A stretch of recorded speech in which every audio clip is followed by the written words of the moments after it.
Hello and welcome to Horseplayer Happy Hour, a special edition of Horseplayer Happy Hour. We haven't even started the contest yet. We're going in about an hour because we're doing a special all Del Mar format. And feeling remiss in not giving love to our friends out there this summer. And the weather in Saratoga today, it's threatening. It hasn't really started to come down yet, but it might. And I was worried that might hurt participation. Plus, after what we've seen the last few days in Saratoga, waiting for like a swarm of locusts or something, it just seemed like a good week to reach out to our friends at Del Mar. And we will eventually, we have an array of guests today, but for the beginning of the show, we've got a special guest coming in, and he's going to talk about another contest that's happening this weekend. I suppose I should introduce myself first. Peter Thomas Fornatel, coming to you from, as the hat says, the Little House on the East Side here in Saratoga. But joining me today from Little Red Feather and the Little Red Feather Cares charity, and among many other places, but if we read the whole resume, we'd be here for 20 minutes. He's Gary Fenton. Gary, what's going on? Hi, Peter. Thank you very much for having me on. It's a pleasure to be here. I don't have a hat to say where I am, but you can see the sunlight coming in. That's the Del Mar Beach. Love it. And we do see some sea in the background as well there via the magic of, is that a photograph or a painting behind you? It's a painting. Nice. Lovely. That sounds pretty good. Is this a rental for the summer kind of a situation? You go to the same place every year? Like how locked in are you when it comes to Del Mar? Well, I am locked in for the last 20 years and for an entire summer and pretty much my lifetime coming down here on weekends. So we have a very nice rental here in my family. We're very fortunate. We met another couple many years ago who have a great spot here at the Del Mar Beach Club. It's just perfect for my 7 and 9-year-old to walk down to the beach and have a fun summer. They get to have a fun summer and Dad gets to work. Oh, that's right. That's right. Though it is the kind of work for which we may be tempted to break out the world's smallest violin, or many of us anyway. I'll say that's true. I know we got to visit with you earlier in the week, and one of the main things I wanted to just reiterate, we have an audience today of people who love contests and who appreciate the idea of doing a contest where money goes to charity. We have a contest happening this weekend where there is a Breeders' Cup betting challenge seat on the line. We're all about the BCBC here, our sponsors at the Breeders' Cup for these Horseplayer Happy Hour shows. But I did want you to tell us a little bit more about the LRF Cares Challenge happening this Sunday at Del Mar. We're super excited. I'm looking at the board right now. I almost feel like it's a telethon. We've got 24 seats left. It's 150 max. We sell it every single year. And we're unbelievably grateful to Del Mar and our online component, online company, TVG FanDuel. You can play on track or online. And it's a challenge and a contest that looks similar to a lot of others during the year because you've got a BCBC spot and 2 NHC spots. But 1/3 of the prize pool does get taken out and goes to aftercare. And throughout the years, horse players have told me, what can we do other than obviously contributing to the sport, which they do and fuel the sport through their handle? Well, the contests like this, where they can make a small donation to aftercare is always appreciated and grateful. And horse players have showed up for the last 4 years, and we really appreciate it. I feel like there was a sea change around 10 years ago. I'll point to the NHC and Michael Baychuk, who regularly plays in these Horseplayer Happy Hour games, and his story winning the NHC and then going on to claim and eventually retire Glorious Dancer, the horse that won him that contest. It just feels like players understand that, aftercare, while an industry responsibility and something that, in a perfect world would be, frankly, something that didn't have to require any extra donations, that was somehow baked into the sport. But in the reality that we're in, everyone needs to step up and help find these horses homes, and players have really wanted to do their share. And we do that through these shows, helping, in this case, the TAA, the Thoroughbred Aftercare Alliance, who do that critical work of accrediting the charities, and also the Thoroughbred Retirement Foundation, the founding partner of the In the Money Media Network. And then you, through your work at Little Red Feather, have also founded a specific 501c3 charity, LRF Cares, that's the beneficiary for that. Now, I'm very glad to hear that we're down to those last few spots. Maybe, who knows? Maybe we can, with the amount of people playing in today's game, hopefully we can get them. We can get this thing completely sold out. Or now I'm going to just put you on the spot, feet to the fire. Are you playing in this game today on Horseplayers.com? To play for Horseplayer Happy Hour. It's a great opportunity. If not, and you absolutely. Absolutely. I just signed up a little while ago. I put in my picks. I took a look at the card earlier today.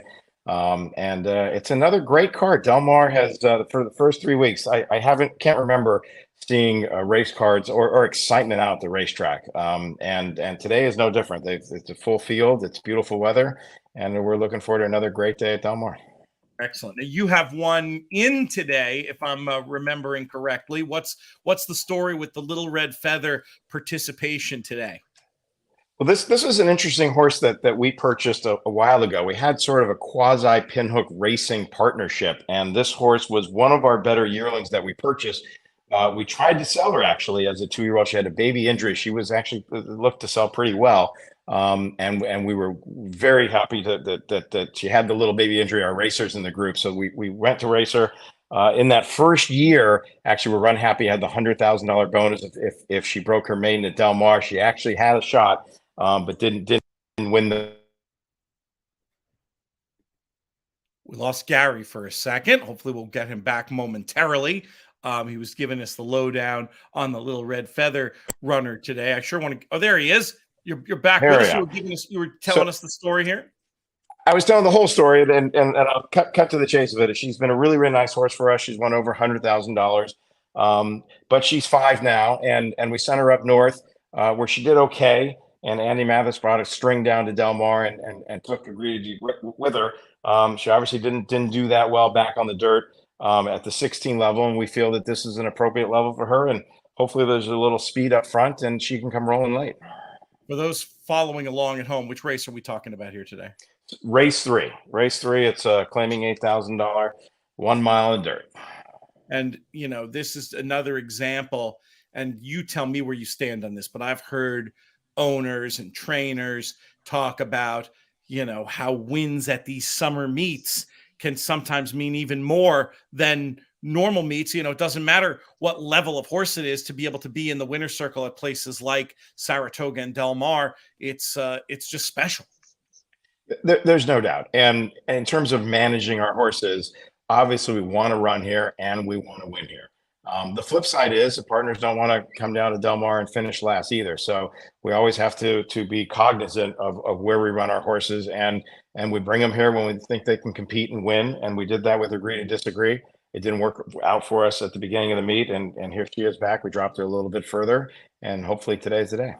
All right, we'll see what happens there in race 3.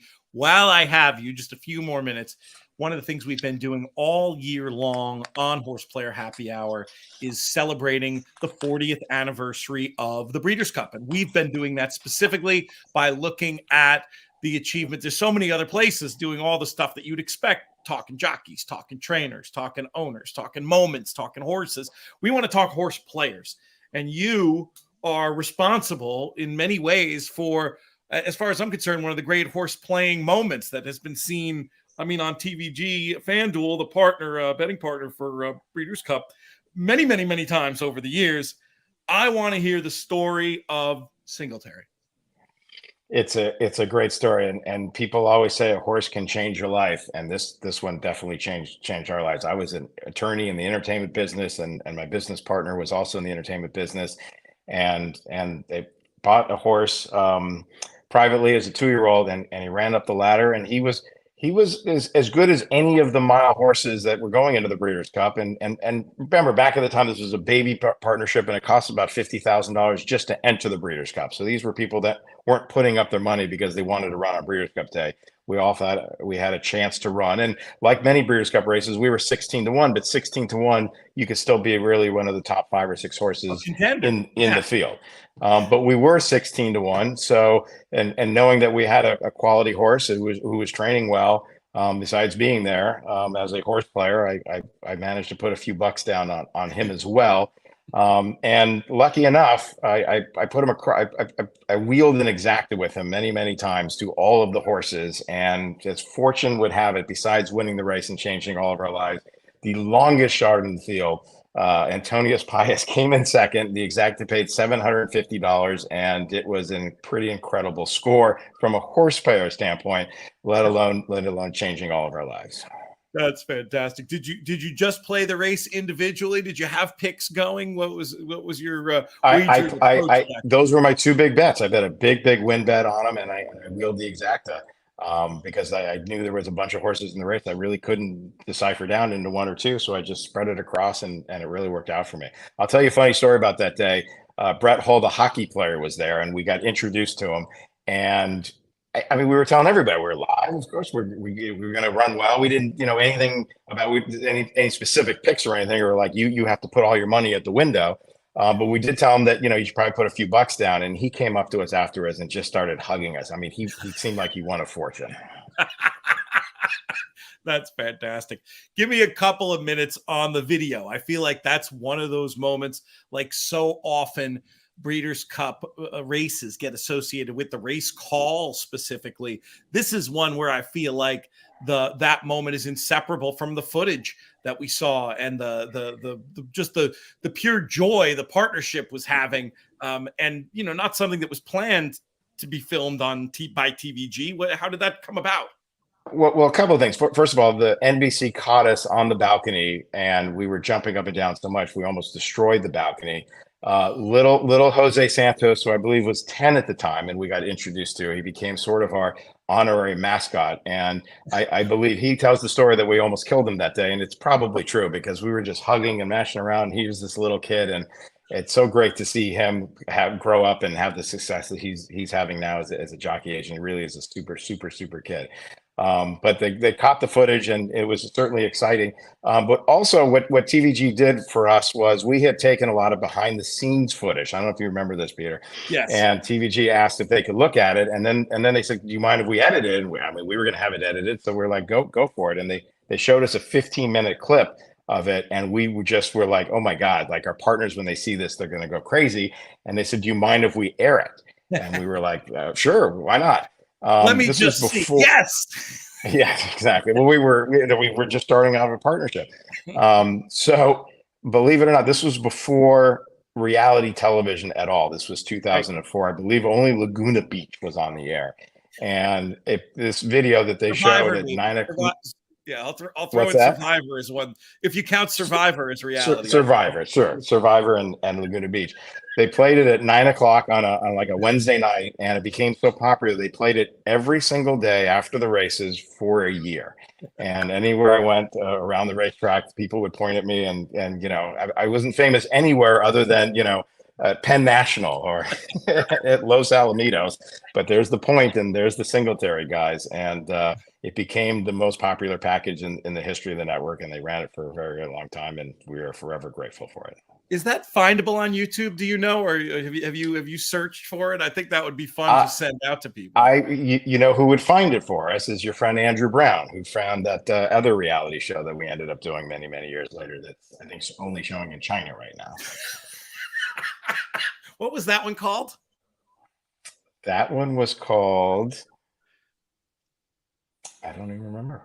We'll fight. Andrew will know. He'll probably put it. Andrew will know. He dug it up. Remember, so we can. I do. I was spacing on the name too. But you've also reminded me, Gary, that the next time I bring you on, I'm not going to talk about the work that you do with the horsemen in California. We're not going to talk Little Red Feather. We're not going to talk about third place NHC. It's just going to be reality TV star Gary Fenton. Hilarious. Like I said, I'm not sure I can show up in China without people looking at me. So I don't. I'm big. I've seen the I'm big in Japan T-shirt. We can get one for you about being big in China. Gary, I told you I wasn't going to keep you long because you've got races to get to, maybe an ocean swim to take. Appreciate you coming on. Let's just tell people one more time about the Charity Cares Challenge. Give us the bankroll and let us know where people can sign up. $600 live money contest. So grateful to Del Mar that puts this on their calendar and nothing around it. So it's basically an on track or TVG contest this Sunday. all the races at Del Mar. You can sign up at dmtc.com under handicapping contest. There are 24 spots left, and they're going to go probably in the next 24 hours. So very, very thankful to a lot of the listeners out and viewers out there who have already signed up, and look forward to a fun contest on Sunday. Great stuff, Gary. Thank you very much. We will be looking for your name on the leaderboard, and we will see you soon. Awesome. Thanks, Peter. Cheers, Gary. So we'll let Gary get off to his day at Del Mar. We'll bring in another man who I'm going to take a wild guess is going to be playing in this Del Mar contest on Sunday and probably playing in Horseplayer Happy Hour today. He is back from his whirlwind trip to Saratoga. He's Drew Coatney. What's going on, Drew? I'm good. How are you? I'm still actually on the Saratoga hangover a little bit. I have to be honest.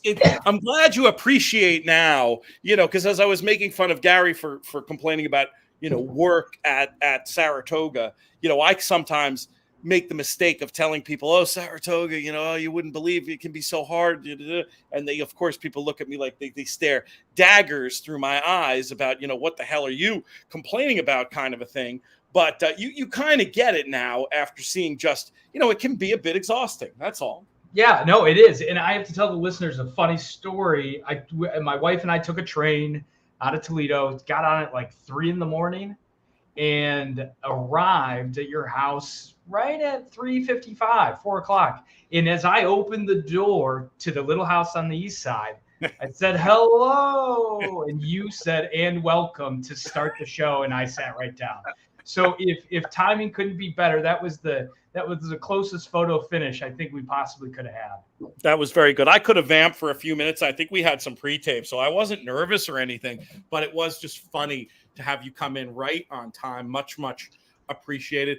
Tell us some high points of your trip. What did you like the most? Yeah, I mean the people that we got to see, from hanging out at the dive bar on Caroline Street with Travis Stone at the wee hours on Saturday night, to just hanging out on the curb at Salivo with JK, just chatting with him because he's a busy guy. I mean, he's on air literally right now. Just to hang out and casually, hey, this is my friend Bobby. Hi, Bobby. I know who you are. You're Bobby Flay. Nice to meet you. Breeders' Cup winning owner. Yeah, and I'm trying to say, Pizza Bianca. I want to talk about Pizza Bianca, right? You just kind of got to withdraw as the fanboy that he can be at times, which is ironic, right? Because I'm sure he's like, probably when people come up to him and see him as famous, the first thing that comes to their mind is not Pizza Bianca or any of the horses that he's owned along the way and his great support for the sport. And then great dinner with your family, great dinner with Chef Dan. We got rained out a little bit here and there, and then, tragedy struck with Maple Leaf Mel, obviously. And the sentiment I want to leave on that story was the low point of my horse racing career as well, because none of us can pick our head up off the rail. I don't think I told you this story. Our heads were sunken on the rail. Like we just literally couldn't, we were so deflated. We couldn't lift our heads up. So all the hearts and stories go out to those connections and everyone involved. But going back to the optimism, hanging out with Paul Halloran, Grade 1 Gamble winner, finished second behind, setting a Grade 1 Gamble record with, I think it was like 60 or 70,000, an unattainable number, most would say. But his house, he opened it to us. And then the Dortmund family with Cody and his parents came, just chatting with them about what was his favorite win. What does he think about all of this? So it was, you left with a little bit of our hearts full, and especially on that Saturday night dinner when we needed friends and family, we definitely had it between our whole table of probably 20 plus over at Salevo. So thanks to that family for putting us up.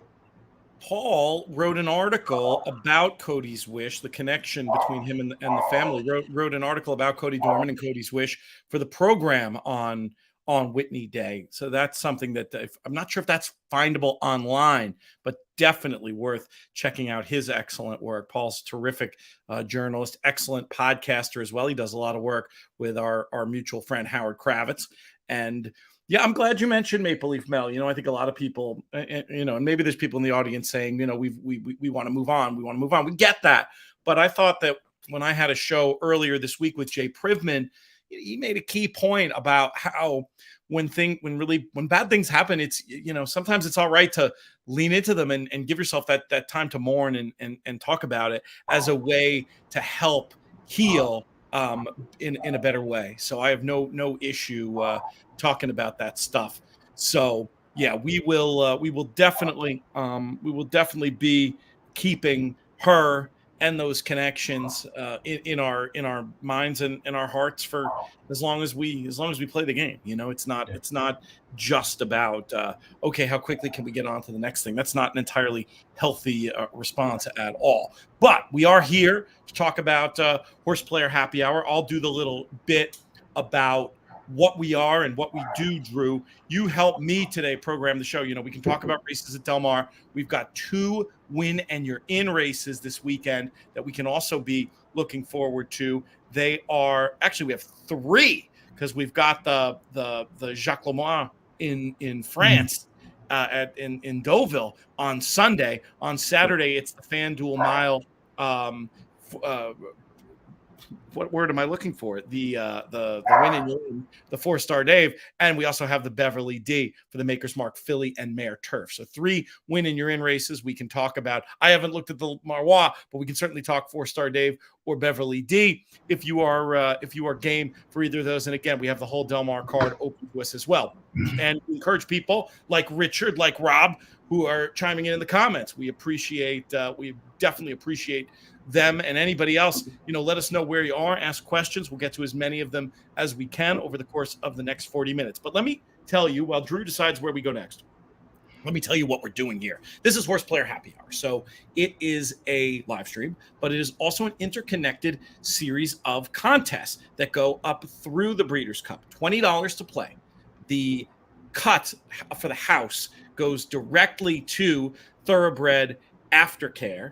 And there are 3 ways through this contest to get yourself into the Breeders' Cup Betting Challenge. One is the traditional route where you put up your 20 today and you finish in the top 10%, you get yourself an entry into the normal $179 buy-in qualifier on Saturday. So we've got that as one way. And then we've also got the tour. So the overall top finisher, and we're looking at the leaderboard now, the overall top finisher throughout the year, and the tour points are calculated. I think it's the top 7 scores. So still plenty of opportunity to be the overall tour winner, even if you haven't played once.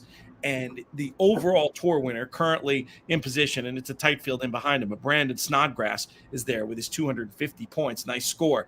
Andrew Uretsky, Daniel Edwards, and a familiar name, Matt Miller, rounding out the top 4 there right now on the tour. That player wins. But then we also have, at the end of the Horseplayer Happy Hour season, as it were, playoffs. And how do the playoffs work? Well, all you have to do is finish in the top 2 any given week, and you punch your ticket for our finals. But that's not all. We round out that field with top players from the tour on this leaderboard we're looking at here over at horseplayers.com that haven't already achieved their maximum entries. They fill it out. In the end, it's 80 players who will advance. And it's not just a one-shot deal. We do something a little bit different. And this is a format I'd love to see more of in contests generally, because we use cut lines. Folks that remember an ancient tournament that we used to do over at the Daily Racing Forum might remember the cut line format. But anyway, these 80 players, we winnow them down by half. So 80 one week becomes 40. All you have to do is finish in the top half of the 80. You advance to the next week of play. Then 40 players become 20 players. Week after that, 20 become 10. Those 10 compete at our final table, and we're going to have fun with those 10 too. I'm going to do pre-taped interviews. We'll probably do a supersized show that week because I want to do interviews with every player, and I want to give everybody a chance also in that final table to share a Breeders' Cup betting memory, as well as just tell them a little bit about themselves. It's always fun getting to know the players you're competing against. So that is the lowdown as far as how the Horseplayer Happy Hour contest goes. And from there, Drew, we can go wherever you want. We have a question about the Hall of Fame Stakes tomorrow, the rescheduled event. And then again, we can talk about Del Mar this afternoon. We could look ahead to the weekend. What do you want to do first? Yeah, let's talk Hall of Fame, because I think that's a fun race. It's the most upcoming one. before we jump into that, what were so we got Fourstardave the win and you're in, and what was the other one outside of France? The other domestic one is the Beverly D Stakes at Colonial Downs. 3 big stakes races at Colonial on Saturday.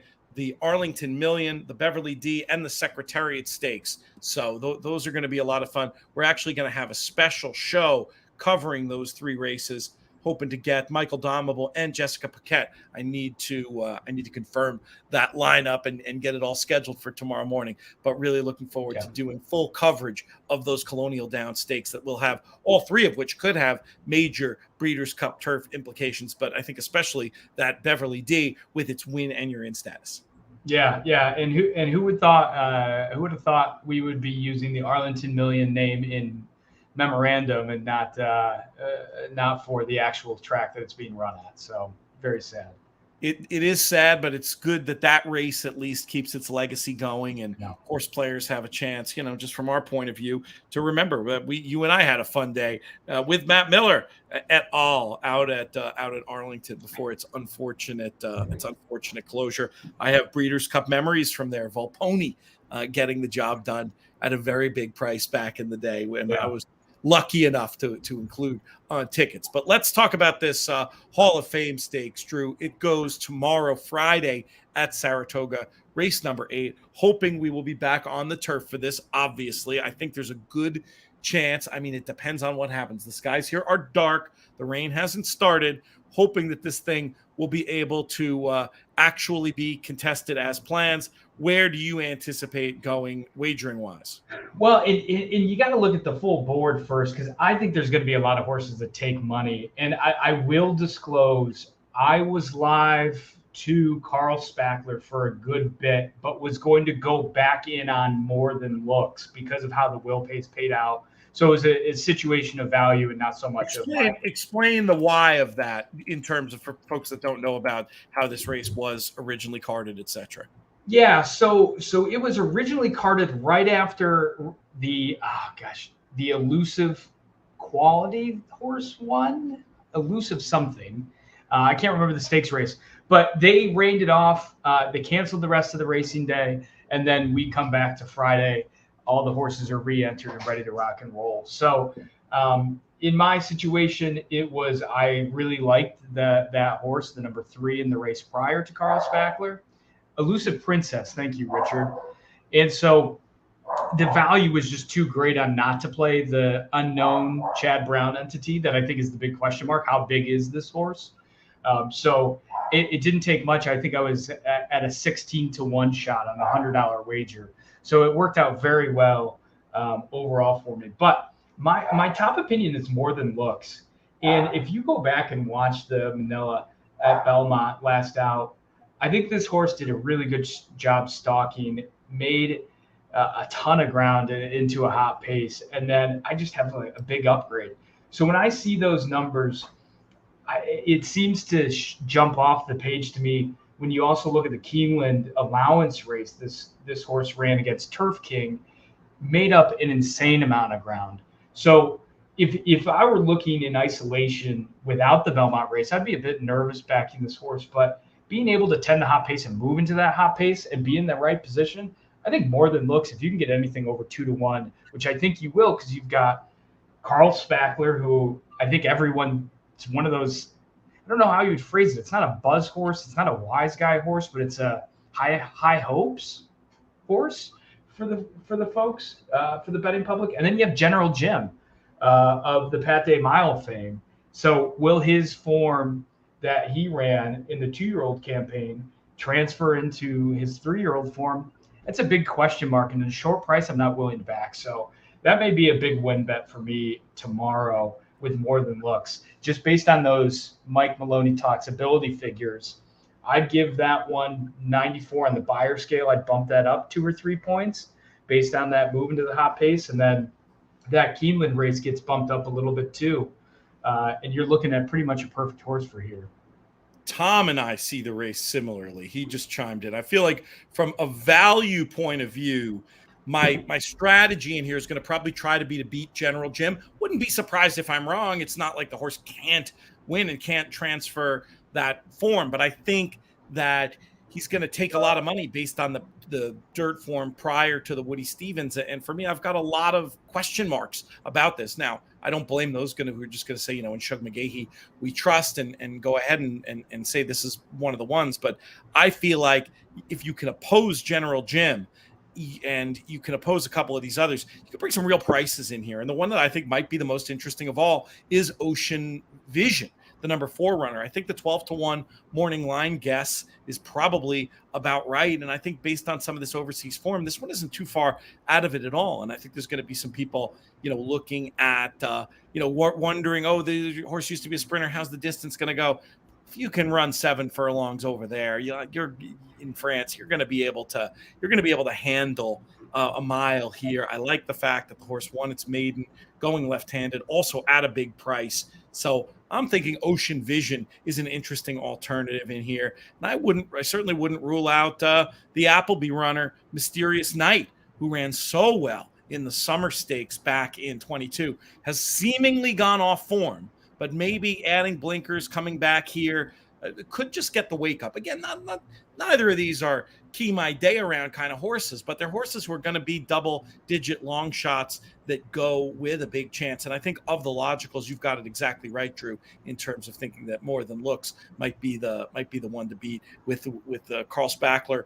A contender. But yeah, that's a great question. How do you describe a horse like that? This is obviously a very good horse, very fast horse you wouldn't mind having on side, but a horse that I feel like is going to probably just be bet a little bit lower than the chances suggest. So we'll see how it plays out in the Hall of Fame. Thank you for that question. Appreciate that one very much. Appreciate Richard and Tom chiming in over there. Where next, my friend? Geez, I like that I'm the director of the cruise ship here. This is fantastic. I mean, if I had my way, we would talk about this fantastic scotch that you ordered for me at Salevo, but I don't think that's very interesting for the listeners. As you know, I like a good highlight. So let's talk the Beverly D, because back my old Woodbine friend Fev Rover. Yes, Fev Rover, I know you're a huge fan of. Started the career over there. One of my colleagues at theraces.com, Hugh Taylor, one of the best tipsters ever, frankly, was among that ownership group. They got a very good price selling her to come over here. But since coming over here, she's shown why with some impressive efforts. And let's just take a look at that. Let me pull up the Colonial card for Saturday, and I'll tell you where we're going. I mentioned already we're going to be having a whole show covering these stakes and some of the surrounding stakes that'll be dropping at some point tomorrow. Are you with Fev Rover here? Race number 9, 5:55, the scheduled post time, Drew? I am. I really am. And I'm looking at, I've got like 4 monitors pulled up right now. So if I'm looking this way, I am looking at the program here. And I think it really comes down to, are you team Didia or are you team Fev Rover? And I just don't see it on the Didia line yet in terms of not only the ability figures, but also from a pace. Fev Rover did everything right in the Nassau over at Woodbine, and then came back trying to run against an Italian and White Beam, which you could argue are the top 2 in this division right now. And so I just love her ability to be able to pull into the race, to have that speed and still naturally get into it. I think you might have a question of what's the Colonial down surface running like. I'm not really sure at this point. I don't know if there's a big bias one way or the other. But I think Fev Rover could just be sitting. I mean, I'm looking. I don't see a ton of speed in here, other than Didia right behind. So this could be an Italian job. No pun intended, Italian job. With this one, just getting a little the easiest of the trips. So Fev Rover, I think even money sounds like a good big win bet for me. Interesting. That sounds a little aggressive to me. I mean, I think Didia, I see them pretty much equally, figure-wise, looking at Timeform US anyway. Didia had that huge number in the Modesty. Now, granted, the Churchill turf course obviously had some issues and is not one that the figures always have to translate, and that does stand out as her best. But pace figure-wise, I think she could be, I think one of Fev Rover or Didia is likely to lead in here unless somebody else decides to, unless somebody else decides to go on a mission. It's in many ways, I think it's going to turn into a rider's race. It's going to be very interesting to see. I mean, Even Money sounds a little aggressive. I think those two are pretty interesting. Romagna Mia going out for the first time for Graham Motion after having some interesting, shall we say, French form. And the problem with me with that one is the best races were Italy. Italy typically, probably more along the lines of U.S. form as opposed to form in France or Britain or Ireland. So not exactly sure what we're going to be able to count on from that one, but always interesting to see Motion in there with a first-time North American. And then don't forget, on the outside, you got a couple of Chad Brown runners, and maybe it's not inconceivable. You look at those two on paper, and looking at pace figures, they seem to have maybe more of mid-pack chances, but it might make sense. They've both shown a little bit of early speed. Maybe one of them will go on a mission and see. It's going to be a really tactical affair where it's hard for me to settle in on anything too strong. I think I give a modest lean in the Didia direction. Anything else on the Beverly D for Saturday before we look at some more win and you're in action? No, I think that international runner is interesting. Anything that has a time form US rating in our DRF formulator PPs typically tends to indicate this horse is ready to roll against our bunch. So I would look that direction. I think that might not be a bad trifecta, balancing it well, not just box it, but those three runners, that could be a good little, especially if you have one on top you want to put. It might be a Fev Rover over those two for me to see if there can be a good 10-1 score out of it. You might have an opportunity to pick up some equity with a strategy like that, in the sense that you're going to be, Oppo Chad Brown. And it also, let's face it, how many times have we seen him run 1-2 in spots like this? So if you're looking to play him out of the exacta, that's not a crazy, it sounds a little crazy when I say it out loud, but it also is the kind of thing where that could be where your value comes from as well. So we'll see what happens in these Colonial races. Again, going to have much more content on that. Tom Espinoza, I think he and I are going to win or lose together because he's Team Didia as well on Saturday at Colonial Downs. Let's zip up to the spa and take a look at this Fourstardave, and then we can wrap the show giving some thoughts on the contest that's happening now. We encourage you to get your picks in. The great thing about today, normally when I'm on here, I'm saying, if you didn't get your picks in already, you got to wait till next Thursday, set your alarm or whatever. But now I can say, go over to horseplayers.com, get your picks in. And even if you have to quick cap, whatever the case may be, there's an opportunity to get these picks in. It's only $20, and the house cut goes to charity, as I've joked before. And hey, this would have worked at Saratoga yesterday. Just play all the ones at this point. Support what we're doing here. We vote with our dollars in this game, and we want to have the opportunity to tell our partners how much we appreciate things like, for example, $20,000 in Breeders' Cup betting challenge seats being donated to the pool at no cost to players. The Fourstardave goes as race number 9 as well. This is going to be happening within 10 minutes of the Beverly D. Be a very fun few minutes covering all of this stuff on Saturday. I'll be on TV on Sky Sports Racing. Don't know if we'll have the Colonial race, but we'll certainly have the Fourstardave. Annapolis is 8 to 5 in the morning line. Casa Creed back, the horse that I never seem to get right. Casa Creed back listed in the betting as 7 to 5. Emmanuel in there as well, 3 to 1 in the betting, and much higher all of the rest. Is this race going to go to one of those three at the top of the market, and which one will it be? Yeah, the class is just so big. It would take a lot of creativity for me to pick anything else beyond that. And I'm going with Casa Creed. I agree. When I zig, I zag on this one. And so 7 to 5, I think has the best overall form and proved it last time out in the Kelso. Yeah, in the Jaipur ran against Caravel. Got kind of beat up a little bit, but it's Caravel. Loose lead, trying to close into neutral fractions. And I think today it's going to be a match race between where does Irad put Annapolis and just sit off the hip, because the connection should know. Based on the form, unless Annapolis is taking a big step forward, as a 4-year-old could, but I just don't see it. I think Casa Creed is going to get this one done fairly easily again, and I'm not going to get stuffed in a locker like I did last two times actually.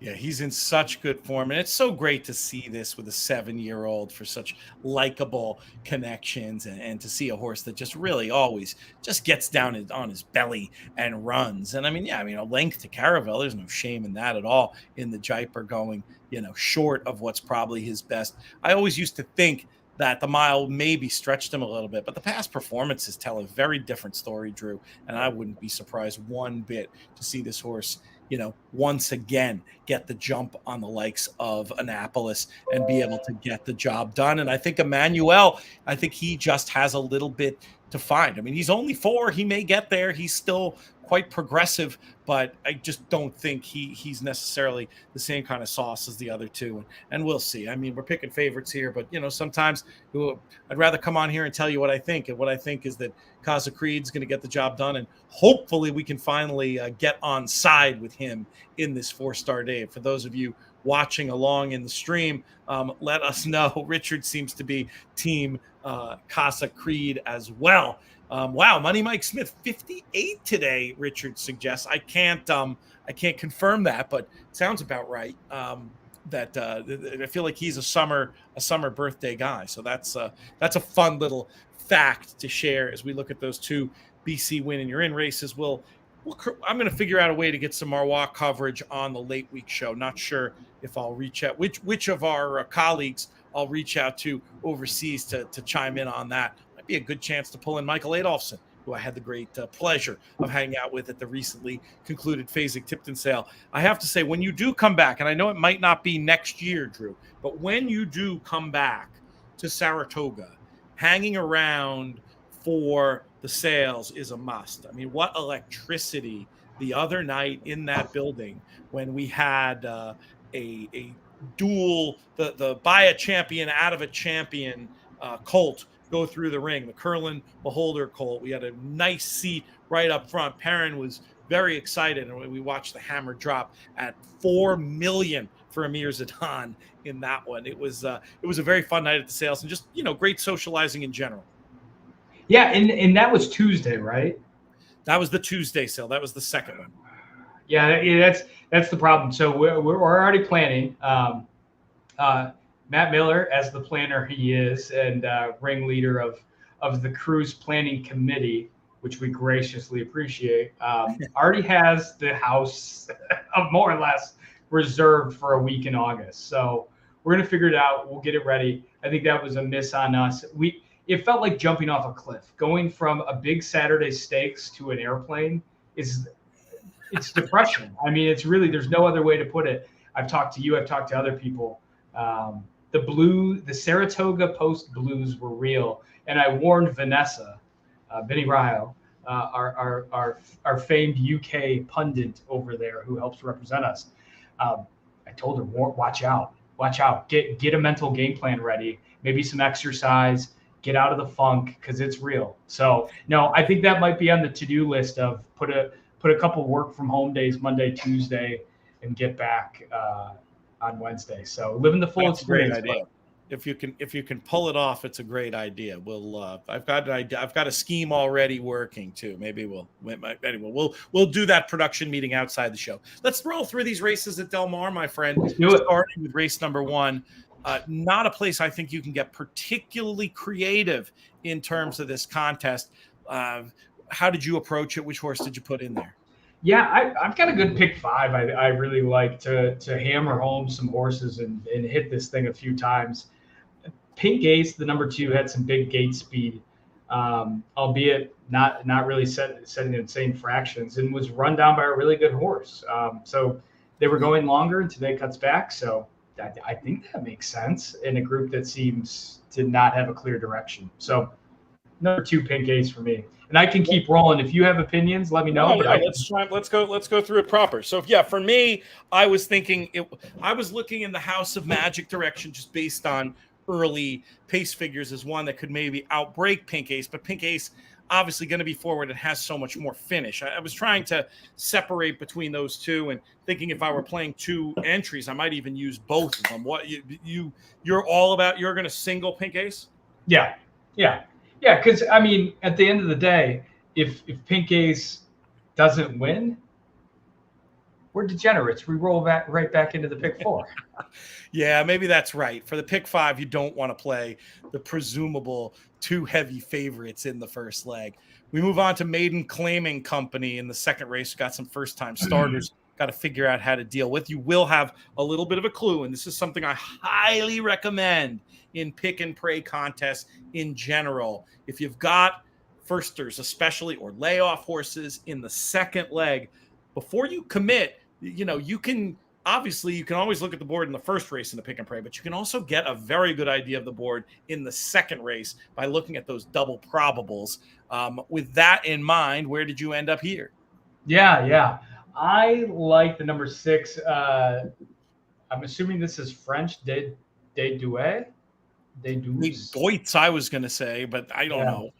It's the old angle of well bet on debut, didn't get away well from the gate, and there's no one else that really has speed in this race. If I saw some rush up and fades, I might take that, but I think that horse, well bet, should be able to continue to make a step forward here. So I'm pretty much going to do a little bit of what we just talked about live. Now we're a little far out. You'd ideally do this in the last couple of minutes, but let's see if we can maybe get an idea of any of these firsters taking money. I'm going to just take a quick look at the double and take a look. We'll look at it through the lens of the two. Which are the first time starters in here, Drew? I can't look at the two screens at once with my current setup. Yeah, let me run through them for you. We got the 1 as a first time, 3 and 7. So, I mean, the 1 is the one that's taking like kind of any money at all. Well, the 7's taking a whiff. The 1's taking money and the 7's taking a whiff. So if you had angles on either of them, I think you'd be a little bit inclined to maybe go in that direction if you're looking for a little bit of a little bit more of a price in here. But, looking at the breeding, like on the one on the outside, just looks like one that might need time or might need longer. Maybe Southern Slang is a way to go for a contest type horse, with the Cantharos blood in there. Maybe that's one that I would give a little bit of a look to. Let's move to the third race. Yeah. Third race. Funny enough, the number 3, we agree to disagree.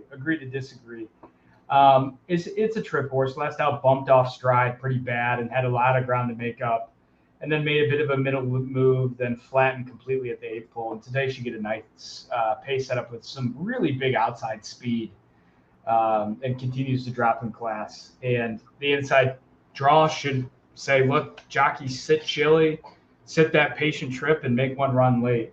Other consideration is I think the 10, Morning Addiction, does look like the speed, but in terms of contest, I'm playing the 3 here. That's the one that is the Little Red Feather runner. Gary was talking about, he made a good case. You make a good case. I was concerned about Morning Addiction maybe being able to shake loose in this spot, but I have no issue using either of those two in this spot. And it's another race where I'm struggling for a contest wise to bring in something at more of a price, though. If you forced me to, the 6, Jacrota's Devil, not crazy, dropping, coming back in just 12 days, sharp, and has shown the ability at times to put in a winning race in a spot like this. Maybe can sit off the speed of the 10. Also, maybe hooks up with the 10 and sets it up for the 3. But if you're insisting on a price, the 6 would be the way I'd go. The 10 and the 3. The other two I'd be looking at for pick 5 purposes. Race 4, we've got 2-year-old Calbred maidens. You could take out a few runners in this spot as well. Curious where you ended up on your contest. Also, in this contest, did you play 1 entry or 2? Just 1. I always just play 1. I don't like futzing with the 2 or 3 entries. I like to have some action, donate some money, and have some fun. Nothing wrong with that. Take out the 8 and the 10 here. What numbers did you use? Yeah, hold on. I'm looking. Okay, so I did have the 8 as the top choice. The number 5, Impeach a Lot. Some good drills and looks to have some strong turf pedigree. With probably half of the field never running before. This is kind of a shot in the dark. Yeah, it's tricky. It's a tricky race, though. The breeding on that one does look just about right for a spot like this. I was also taking a look. I know the barn likes Gantry, the number one. This was another one I got around to on my Ryan Hansen stable tour. So breaking down from the rail, another Sir Prancelot. That's another way I was considering going, and one I might throw in. But if you can afford it, pick 5-wise. This isn't It's a little too obvious, I guess, to say spread with the first-time starters, but when it has this position in the card, I feel like that's, and if you're narrow elsewhere, I feel like having one backup line where you're getting a lot of coverage, using most of them as C's, I think that's okay. All right, race number 5, 3-year-old claimers, $25,000 level, mile on the dirt. You can take out the 11 here. Who did you use? The number 10, Trusty Rusty at 4-1. Pace looks to set up very nicely to stalk and come running late. And then pick 5. I'm going to use the 4 Nuavo at 6 to 1. I was going to go Navu. Yeah. Looks to beat the speed on the paper. But I'll also be using his backups, the 3 Thirsty Pappy and the 2 Doc Vicious. The 3 has some interesting numbers on the dirt, might be able to take another step forward. And then the 2 always tries hard and has ran a career best. So could be anything with this class drop here. I get everything you're saying. The 4 was definitely going to be on tickets. I think the 6 post facto is worth highlighting, just because this might be a runner where, yes, the recent turf numbers are better than the last dirt number, but this might just be a case of a horse that's improved. I mean, when I look at the breeding, I think dirt all the way on this one. And as a 3-year-old with 100 days off, I just feel like there could be some real figure improvement here. And maybe that last workout too tips the hand about that. I haven't seen the workout report, but just looking at the workout tab, I feel like post facto is one that might be nice to include, that could make sense for contest purposes as well. 3-year-old claimers once again at the $50,000 level. Turf sprinting in the next race. Once again, you can take out the 10. We have 9 going postward. What do you use? I love the number 2 acquired class. I don't think we're going to see 5-1 here, but the last 2 efforts were a little too long and maybe outclassed, and then has some serious early speed and would expect to be pressing this pace and make a move at the top of the stretch. I think this is a really big play for me today, personally on my side, but also the number 5, Please Focus, another fast horse who needs the lead, could be loose, and I think acquired class could conserve energy while 5 takes over the pace, and then acquired class makes that move around the number 5, Please Focus, which I think is going to be the favorite. And then, if you're doing any multis or anything today, the number 1, Castle Knock, cuts back to 5 furlongs for the first time on turf, and really could be anything. And the gate break will dictate what happens. If this horse finds him 3 lengths back, game over. I don't think we're going to win this one. But if Castle Knock breaks well, there's a lot of upside still left with this one. I think Castle Knock's got to be coming from off the pace in here. There's just so much speed signed on in this flat 5. And I'm with you and I'm not with you.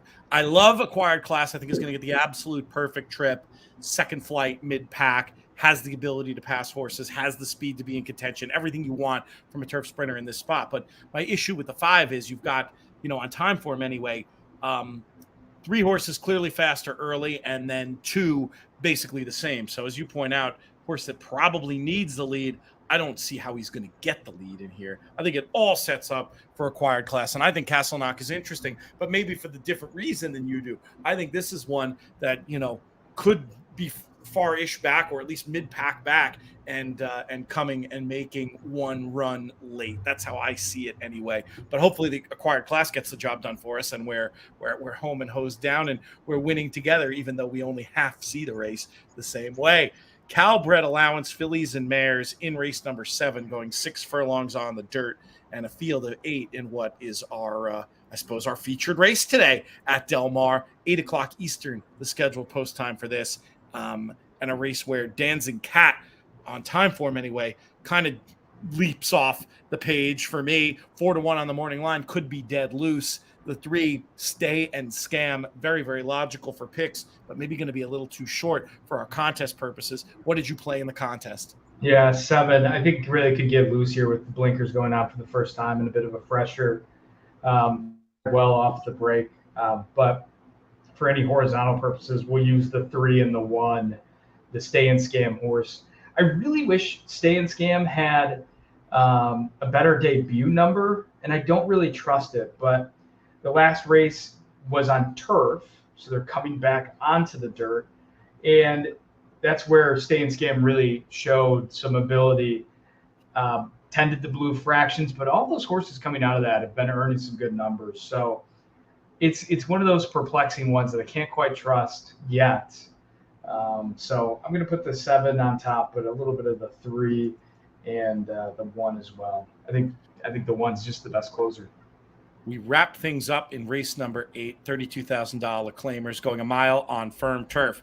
Can we reach for a price here to close things out? How did you approach it? I'm going with the number 9 Dominant Soul at 6-1. Has the right amount of speed. He's going to be sitting off of some of the pace setters in here, like the number 8, and we'll get the first jump late on the notable speed Cane Creek Road. Was not bad last time, but is going to take some attention of the money. I still expect 5-1 as a reasonable price, and all the money is going to be looking at the number 7 Derecho Dandy at 5-2.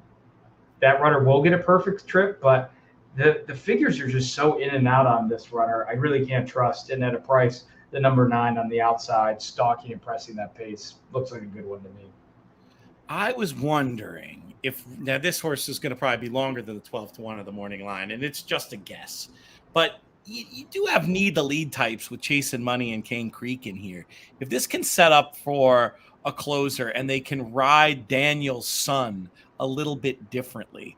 Now, maybe coming off the layoff is going to be lit up and be part of that pace, but I think this horse could get outpaced early and maybe just come running. It has 1 or 2 races that I think could be competitive. Love the breeding off the claim. Who knows? Crichton does such a good job in Florida off the claim.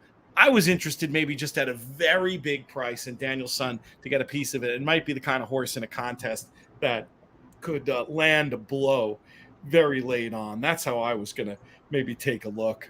We have some other chiming in with Richard touting the Doug O'Neill horse in the last. That is another one I took a very long look at. That's the one that you mentioned as the likely leader there in Cane Creek Road. I get it.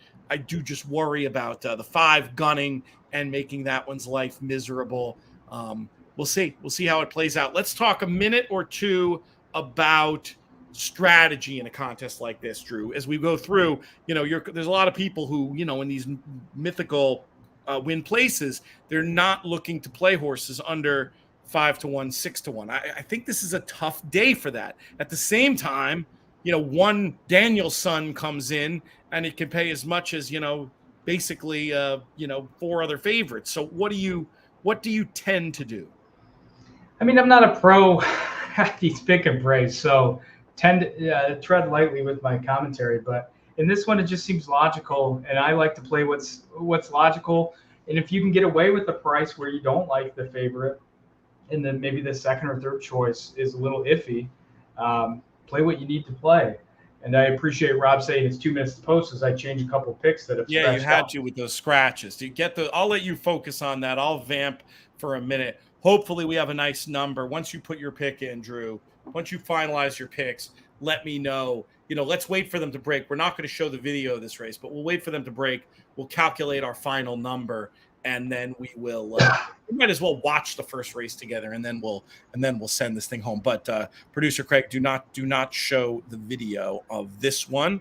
They're milling around back behind the gate. The 2 at 3-5. But, hey, points are points. And if that's what you really think is going to happen in a pick and pray, I'm okay with it. I think that's a little extreme. Makes me think that the 6 might be a better way to go from a contest strategy. The 4 catching a little bit of money here as well in the doubles. Godspeed to everybody playing along here. We'll be back next week with Horseplayer Happy Hour. We've got a ton of other coverage on inthemoneypodcast.com, obviously breederscup.com, amazing website. They've also got some really cool merch on there. I got to actually speak with our friends Haley and Justin. Maybe I can model some of the merch and send some of it rather than, just wearing a bootleg wrestling t-shirt like I am today. For those of you who appreciate New York Islanders / MJF, that's what that looks like. Got my custom-made Little House on the East Side shirt or hat here as well. Let me show you real quick, Drew, the other hat I had made, gift for a friend. Tell me what you think. Tell me what you think of this one. You like that at all? Yeah, I can't wait for him to wear it on air. We've already got. He's so picky. We'll see if he does. But I got one for myself too, because now I have the collection with the Brooklyn Bunker, and with that, I'll channel. I'm not going to go all Michelle Yu and give you the call here, but we might as well watch this race. Do me a favor, Drew, and take a look at how many we got here, as the 6 does appear to be loose, but the 2 traveling very nicely in behind as they go into the turn, and it's fast for these 21 and 3. Hoping the 6 has something left.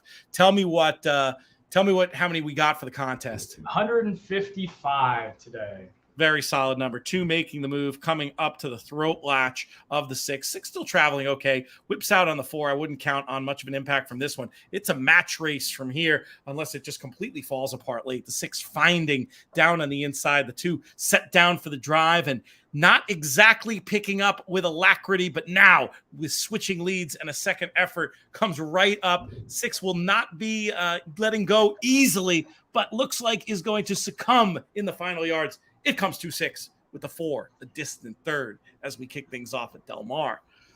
Maybe one day I muted you, so I didn't hear the race call because they're just turning for home for me. And I saw the emphatic, and here comes the 2. There you go. Yeah, you got it. It's not easy. It's not the roll on by you would have expected. I didn't feel bad with my pick of the 6. Richard, I'm nowhere near as good as Michelle Yu. She actually says the names of the horses, for one thing. It's also incredibly easy to call a 6-horse field when it's basically a match race. But I will. Maybe one week I'll work on it. 2 things real quick before we end. One of which, did you see the match race? And it was the bet of the century? No, what was it?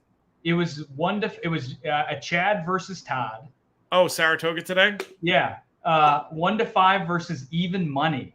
Even money won by 15 lengths. Because once a horse is done, like what's the point in like hurting the horse? Let the horse recover and do a 4 furlong drill. Even money won today.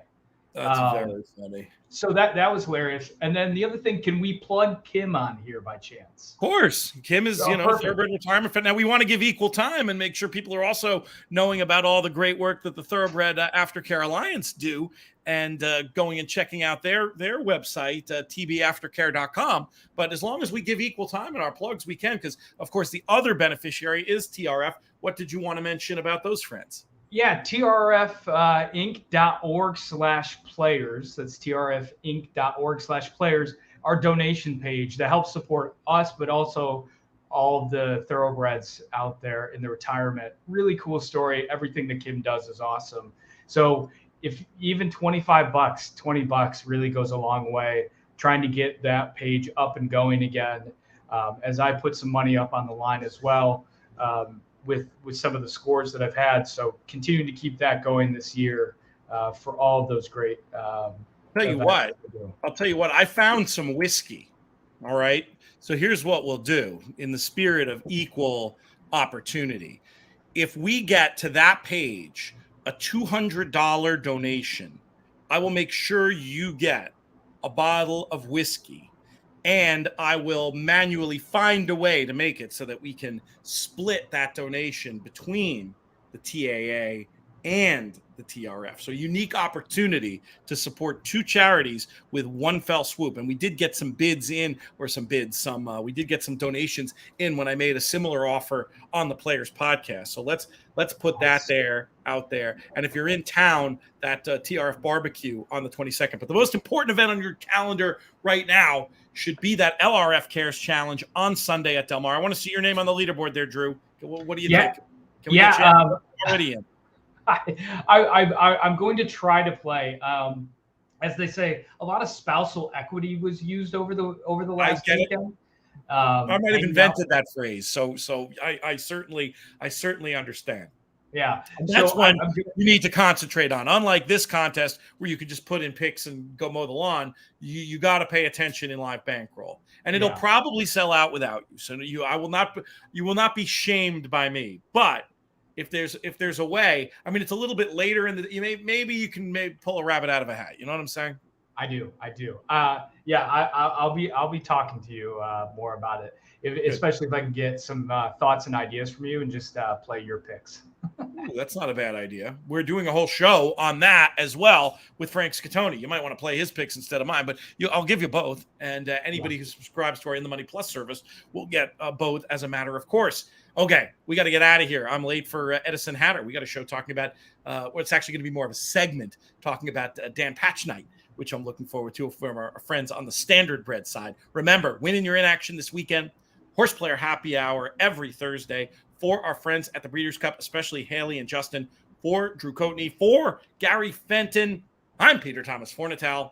Oh, shout out to producer Craig, too. I don't think I shouted him out enough at the live event either. Producer Craig, producer AJ, appreciate everything that they do. I'm Peter Thomas Fornatal. May you win all your photos.